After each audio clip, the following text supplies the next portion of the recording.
yesterday in my blog, I told you about the punishing. Kawawa talaga mga staff. Pero love naman nila ang trabaho nila. And love nila si Senator Ping Lacson.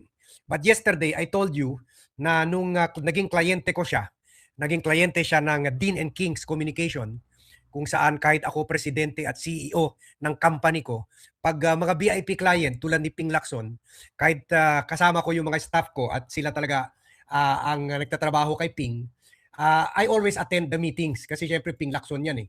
Kumbaga kasama-kasama ako sa mga meetings nila kay Ping Lacson when I have the time.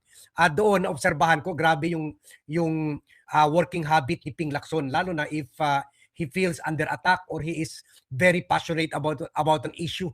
Wala sa kanya holiday, wala sa kanya day off, wala sa kanya kung pwede hindi siya matulog. So nakita natin Sabado, grabe ang atake sa kanya ni Alan Peter Cayetano. Kumbaga, Alan Peter Cayetano practically declared war on Ping Lacson, and Saturday rin sumagot si Ping Lacson at nagtrabaho na siya Saturday, Sunday. At ang dami na niya nakuha. Nakalinya na ang mga tao tetestigo laban kay Alan Peter Cayetano. At ngayon pa lang, tiyak na talaga, sigurado na talaga si Ping na hindi na talaga safe si Alan Peter Cayetano at makukulong na talaga ito sa kasong plunder in just a few months or in just a matter of time. In fact, naka-identify na niya yung 70 projects, 68 of which have already been implemented. 75 million na lang natira sa 6.7 to 6.8, kung i-round off natin 6.8 billion na infrastructure projects ni Alan Peter Cayetano nung senador siya. At ngayon sa interview niya sa Billionario.com late night kahapon, sinabi rin niya na tunton na niya pati yung mga contractor ni Alan Peter Cayetano, at ito ang matindi. Willing na mag-testify ang mga ito na humihingi si Alan ng 25% tongpats or mga less than 2 billion. Pero syempre may plus pa yan. May abot talaga yan mga 2 billion, higit na 2 billion ang tongpats sa kung totoo yung sinasabi nila, 25%, although I believe it's higher. So, kinonfirma na ng mga kontraktor ni Alan Peter Cayetano na nag-demand sa kanila ng 25% tongpats out of the 6.8 billion budgetary insertion sa flood control projects. At hindi lang yan, natunton na rin ni Ping yung bagman ni Alan Peter Cayetano na city engineer ata ng Taguig under sa asawa niya si Lani Cayetano. At ito daw city engineer at bagman ni Alan Peter Cayetano ay nawawala ng 500 million or natalo ng 500 million sa casino. So, ibig sabihin, kung ang garapata lang ni Alan Peter Cayetano na bagman ay natalo ng 500 million sa casino, hindi lang mga 2 to 3 billion ang kita ni Alan, baka malaki pa. Kasi kung garapata lang niya na nagbe-bet ng 500 million, so mas malaki siguro kay Alan if we go by the logic of Senator Ping Lacson. Biro mo, tauhan mo lang nawawala ng kalahating bilyon. Ang laki ng parang ito sa mga Alcantara boys at saka sila Henry Alcantara, sila mga bata ni Joel Villanueva nawawala ng hundreds of millions. Kaya billions rin ang kita ni Joel Villanueva. So ganon. So pakinggan natin ito sa interview ni Ping sa Billionario.com, pero kuha na lang kasi medyo baka makapiright tayo kung video ang ipa-play natin. Audio na lang. At dito, binibigyan detalye ni Ping Lacson ukol sa mga katiwalian sa projects ni Alan Peter Cayetano. Lagot ka na, Alan. Wala nang tulugan ito si Ping Lacson. Wala na, hindi na ito natutulog sa kahanap ng ebidensya laban sa'yo. Lagot ka, Alan. Hell hath no fury than a PNP intelligence general. Angry. Hell hath no fury.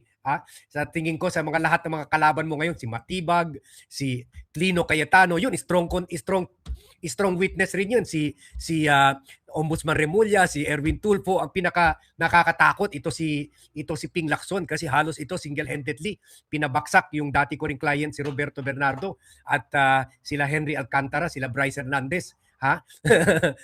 Kaya nakaka-excite isipin kung ano kaya araw-araw, kung ano kayang mga ibubulgar pa ni Ping Lacson, ha? Day 2 pa lang tayo, ha? Ito as of yesterday pa lang. Siyempre magpapa-interview na naman yan si Ping Lacson mamaya. May bagong revelasyon na naman. Pero sa 2 days lang, ang daming revelasyon. Ito ngayon, yung tongpats ni Alan Peter Cayetano at yung kanya, yung bagman ni Alan Peter Cayetano na tukoy na at na-trace pa ni Ping magkano ang nawala sa kanya, ha, ala BGC Boys. Ito naman, BGC Boy rin ito, ha? 500 million na pera ng bayan. 500 million na pera natin. Isipin mo, garapata lang, nawawala. Nagbebet ng 500 million. Lalo na si bossing niya, si Alan Peter Cayetano at si Lani Cayetano. Mas malaki na. Lagot kayo kay Ping Lacson. Ha? So ito ang interview ni Ping Lacson. Kaya hindi ako maniwala na 25%. Kasi kung garapata ka niya na winawaldas ng 500 million, ibig sabihin mga 2 to 3 billion ang kinita ni Alan Peter Cayetano at ni Pia Cayetano sa mga projects niya. Kasama na yung project kay Diskaya, yung 1.1 billion na inimbestigahan na ng DOJ.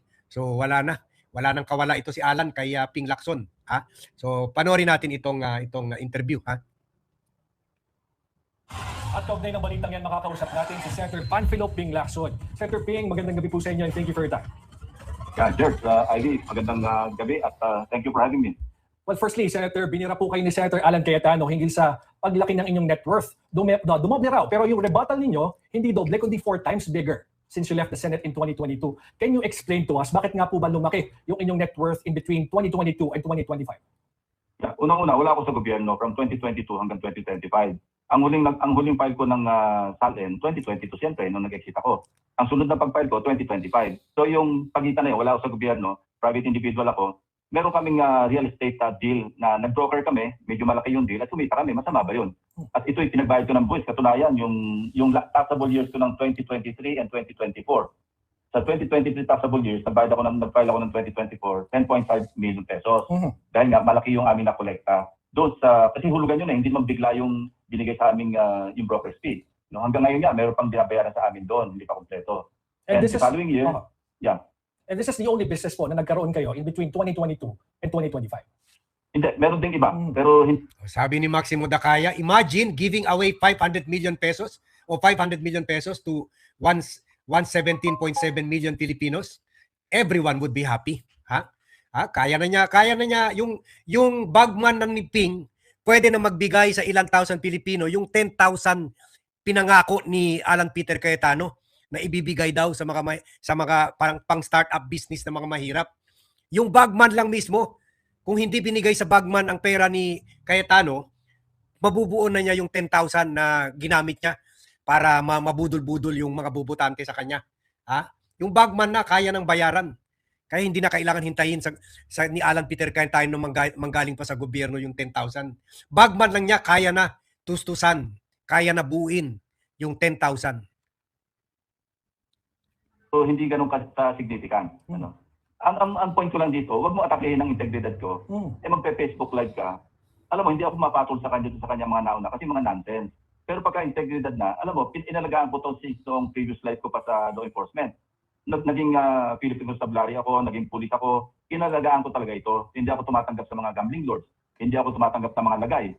Katunayan, ako nga yung nag-correct ng cotton culture. Pinalitan ko yung cotton culture ng mga pulis kasi I was leading by example. And then when I ran sa Senate, ganun din pinagpatuloy ko aking advocacy. Hindi ako tumatanggap ng pork barrel, wala akong kinukuha kickback. Kapag may mga lobby money, hindi ko ito tinatanggap. Katunayan, minsan pag may nagpapadala nga, Pwede ko i-confirm yan yung sinasabi ni Ping na nung nasa PNP siya, hindi siya tumatanggap ng lagay at prinomote niya yung kultura na walang lagay. Kasi that time, very active yung asawa ko as one of the biggest used car suppliers in Luzon, Visayas, and Mindanao. So parati kami nagdi-deal sa yung mga agency ng PNP na involved sa yung nagbibigay ng clearance na hindi karnap yung behikulo, ganun. So minsan para mapabilis yung proseso, nagbabayad syempre, alam mo nandito sa Pilipinas, kumbaga SOP kasama na yan. Yung asawa ko kasi parte naman yun ng negosyo, binibigay niya. Ayaw talaga tumanggap. Takot talaga tumanggap yung mga PNP officials. Kasi syempre, nagpapadala kami ng pera from Manila to Cebu, Sulu, to Basilan, to Marawi, all over Mindanao kasi takot nga mag-penetrate dito yung mga major used car dealer sa Manila, takot mag-penetrate sa Mindanao. So kami, kasi Muslim naman yung asawa ko, tausug pa. So kami lang ang halos nagmonopoliya dito yung mga pagsusupply ng used car dito sa Mindanao, lalo na sa mga Muslim areas.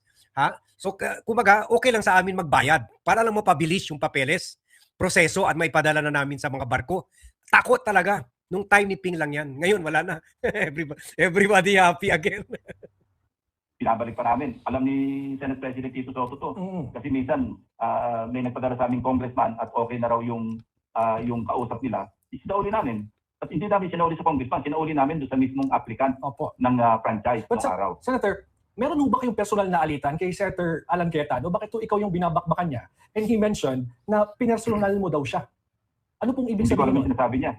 Hindi ko alam kung yung sinasabi niya personal, pati yung kay Senator Marcoleta. Nag-iintriga siya eh. Alam mo, sinama niya pa si Senator Tulfo, si Senator Escudero, nag-iintriga siya. Yun lang naman point niya. Gusto niya mag-away-away kami, kaya pinag-away-away niya kami. Pero hindi kami tatablan kasi nga pag nonsense ang sinasabi niya, hindi namin siya pinakatulan. Pag iatak mo yung aking integrity, ibang usapan yan. Kasi wala namang pinamana sa akin yung magulang ko eh. Kundi yung kanilang magandang ehemplo sa pagiging tapat, pagiging honest. Nung araw, super yung tatay ko. Nanay ko, tindera sa palengke. Pero pinalaki kami na maayos. At dinala ko yan hanggang sa magpahanggang ngayon. Mamamatay ako na hindi ako talagang, hindi ako corrupt na public official. But Senator, sabi po ni Senator Alan Cayetano, you are a chief persecutor. Ginagawa niyo daw po yun. Kasi, ayoko nang patulang ganun mga patutsada kasi it doesn't make sense. Ano? Walang sense para patulan. Ginagawa niya lang yan para sagutin siya, para magkaroon siya ng masasabi sa kanyang regular na FB Live. Yung sa kanyang, ewan ko kung ano yung pinapapil niya ngayon sa buhay. Pero wag niyang atakihin ng integridad ko. Talaga makipag-away ako sa kanya. Katunayan, alam mo, hinalungkat namin doon sa aming files yung mga flood control, mga slope protection actually, at saka mga ibang proyekto doon sa Taguig. Ang kanyang yung slope protection, yun nadali na yung mga iba pang mga politiko, mga congressmen, sila Yap ata, sila Congressman Yap. Yung slope protection na charge nila mga 100, 200 million. Actually, ang capital niyan, malaki na yung 10 million, 20 million. Kasi yung mga nilalagay lang yan ng mga net sa tabi ng mga bundok. Tubong lugaw yan. Tubong lugaw talaga yan. Ang laki ng tongpats dyan. Mga 90% ang tongpats niyan. Slope protection. Ha? 70 to 80% ang tongpats dyan. Tubong lugaw talaga. Insertion sa 2025 budget pa lamang, 6.79 billion pesos. 2025 pa lang ito, record ito. Kaya hindi niya ma-address eh. Tama. 70 projects yan, na-implement 68. At ang yung dalawang proyekto na hindi na-implement, matter of record, nasa around 70 to 75 million lamang yun. Ang ibig sabihin, na-implement yan, 6.715 billion. Now, may kausap rin yung mga kontraktor. Ayan. Na nagsasabing hindi siya bumababa sa 25%. Hindi galing sa akin yan. Ayan. Yan yung aming dinedevelop ngayon. Ayan. Kapag nag-resume Patay ka dyan. Patay ka dyan. 25, Mr. 25. Namin sa aming Mr. 25% ka pala. Hindi ka lang pala 10K, kundi 25%. Senator, 25% ka pala. Hindi lang pala 10K si Alan. 25%. Senator. Files. Yung mga flood control, mga slope protection actually, at saka mga ibang proyekto doon sa Taguig. Ang kanyang insertion sa 2025 budget pa lamang, 6.79 billion pesos. 2025 pa lang ito, record ito. Kaya hindi niya ma-address eh. Ang 70 projects yan, na-implement 68. At ang yung dalawang proyekto na hindi na-implement, matter of record, nasa around 70 to 75 million lamang yun. Ang ibig sabihin, na-implement yan, 6.715 billion. Now, may kausap rin yung mga kontraktor na nagsasabing hindi siya bumababa sa 25%. Hindi galing sa akin yan. Yan yung aming dinedevelop ngayon. Na pagka nag-resume yung hearing ng Blue Ribbon Committee, pwedeng lumabas to. Hindi ko sinasabing sigurado lalabas kasi work in progress ito lahat. Meron yung dalawang proyekto na Vizcaya, St. Timothy, saka St. Gerard. Ganon din, may problema. Meron din yan yung sa top 15, yung Top Notch, Catalyst, Builders, na nasa top 15. Ito yung mga proyekto niya dyan sa Taguig. Yung mga pinipili niya kontraktor, yung mga kontraktor na in-identify ni President Bongbong Marcos na pinaka-corrupt na kontraktor na nakasolo sa 100 billion na halos lahat ghost project. Ha? Yan rin ang kinukuha niya kontraktor. Yung mga Top Notch, sila Kwan, sila Vizcaya, yan. So alam na this. Pati nga yung kanyang bagman, identified na namin. Hindi ko lang sasabihin kung sino muna dahil dinidevelop na namin ito. And just to clarify, Yung dinadaanan ng kanyang mga kickback. Just to clarify, Mr. Senator, you're saying that Senator Alan Peter Cayetano, from that 6.9 billion insertions, nakatanggap siya ng 25% na kickback. Yun ang information, subject to validation. Yan ang sinabi sa amin nung kausap naming kontraktor na nangontrata sa Taguig, na hindi siya bumababa sa 25% yung singilan dyan siya. No? At yun yung, alam mo yung yung city engineer, hindi ko nababanggitin yung pangalan. Ano? Pero nasa paano na yung commandment, thou shall not steal. Ha? Mag-kwan pa naman, mahilig pa naman mag-quote sa Bible. Ha? Na-skip niya yung commandment na thou shall not steal. Ha? Pero labas-pasok sa casino, ang win-loss record niya, yung lifetime na win-loss record. 2 aliases ang ginagamit niya. Nasa akin yung record niyan. Nasa akin yung dokumento niyan. Ang lifetime win-loss record, yung panalo sa katalo, kung susumahin mo, nasa mga almost 500 million pesos. So, kasi si engineer, gano'n ang gawin. Hindi ko alam kung tolerated niya ito o hindi. Wow! Pero yan, nasa record din yan. Ano pong plano nyo dito sa mga... Ayaw niya sabihin kung sino. Sabi niya may andon nga sa kanya yung alias, andon sa kanya yung dokumento. Pero lumabas rin sa bunga nga niya, city engineer. Tingnan natin, sinong city engineer ng Kwan, ng Taguig. Ha? Hindi naman natin sinasabi siya, pero nabanggit na ni Ping city engineer ng Taguig. Ha? Kumbaga, kung kumikita ang city engineer, ha? Kumikita rin ang mayor. Sino ba ang mayor? Si Lani Cayetano. Patay. Patay. According dito sa city government ng Kwan, ng Taguig, ha? Ang city engineer ay si Marcelo M. Serpa Juan. Marcelo M. Serpa Juan. Hindi natin alam kung yan ba, pero yun, sabi ni Ping, city engineer Wow, milyonaryo pala si city engineer. Tiba, Paldo si city engineer. Kung si city engineer may win-loss record of 500 million, paano naman si Mayora? Ha? Magkano naman ang kita ni Mayora? Magkano naman ang kita ni senador na nagbigay ng pondo kay Mayora? Husband and wife ito. Pero siguro kung pareho kulong husband and wife, tulad yung makukulong yung asawa ni Mike, pwede naman sila mag-conjugal visit within the jail. Siguro. Provided sa isang kulungan sila. Ewan ko, may policy ba? Kung pareho inmate, hindi na pwede naman siguro. Provided, pareho silang compound. Let's say sa Payatas. Paano kung si Alan makulong kasama si Jinggoy? Baka sabihin ni Alan, hindi ko na kailangan ng conjugal visit ang asawa ko. Happy na ako. Pangalan, ano? Pero labas-pasok sa casino, ang win-loss record niya, yung lifetime na win-loss record. 2 aliases ang ginagamit niya. Nasa akin yung record niyan. Nasa akin yung dokumento niyan. Will this be... Ang lifetime win-loss record, yung panalo sa katalo, kung susumahin mo, nasa mga almost 500 million pesos. So, kung city engineer, gano'n ang gawin. Hindi ko alam kung tolerated niya ito o hindi. Pero yan, nasa record din yan. Ano pong plano nyo dito sa mga sinasabi? Yun, city engineer lang yun. Paano si Mayora? Kahit hindi nakakasino, pero magkano kita ni Mayora? Magkano kita ni senador? Nahawak yung 6.7, 6.8 billion na proyekto. Ang yaman ng Pilipinas.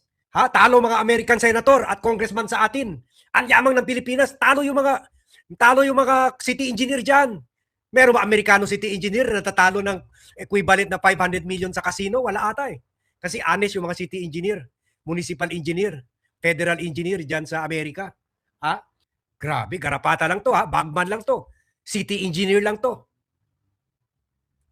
Si Mayora kaya? Si senator kaya? Na mga bossing niya. Grabe to. Kung mag-sermon sa atin, gamit ang Biblia, parang tayo na lahat ang makasalanan at santo sila.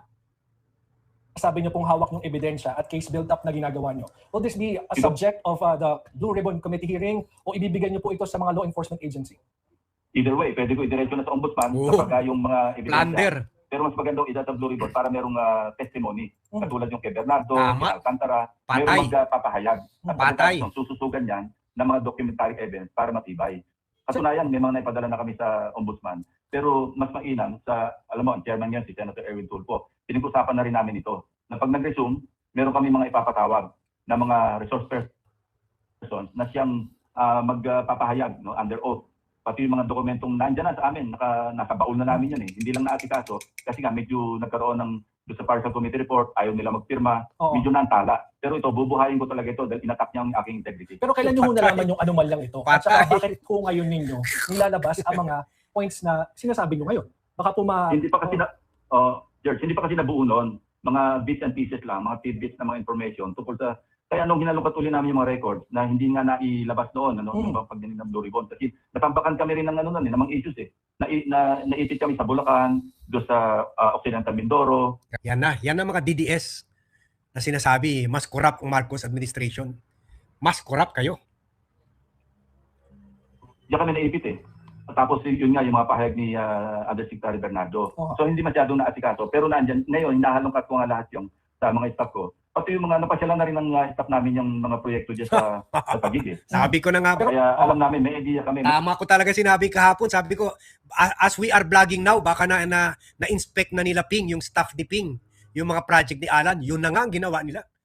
So if they were able to achieve that in 2 days, what more? Kasi maghihiring daw next month pa, after the SONA pa, what more by the time magsimula na yung Blue Ribbon hearing? Mas marami na tayo nakuhang impormasyon. Wala na, kulong na talaga ito si Alan na ito. Kulong na talaga. Wala nang kaduda-duda. Kulong na talaga. Matter of time na lang yan. Meron kaming drone shots. Kompleto kami dyan. Kaya lang, ngayon nga, kinukumpile namin lahat para pag nag-resume ang hearing sa Blue Ribbon, magkakaintindihan. Pero just to clarify po, Mr. Senator, kung hindi ho kayo inatake ng personal ni Senator Alan Peter Cayetano, hindi niyo ho itutuloy itong investigation na ito? Hindi, maharap din yan Kasi pag hinalungkat namin yung records namin, pag nag-resume, lalabas din yan Kaya lang, minadali niya. Kasi nga, nag-attack siya ng integridad ko. Talagang ngayon, ipo-focus ko muna dyan. Yung, sabi mo ng reaction to sa kanyang mga pinagsasabi. Pero, it was only a matter of time. Noon nag-imbestiga kami, lalabas din yan.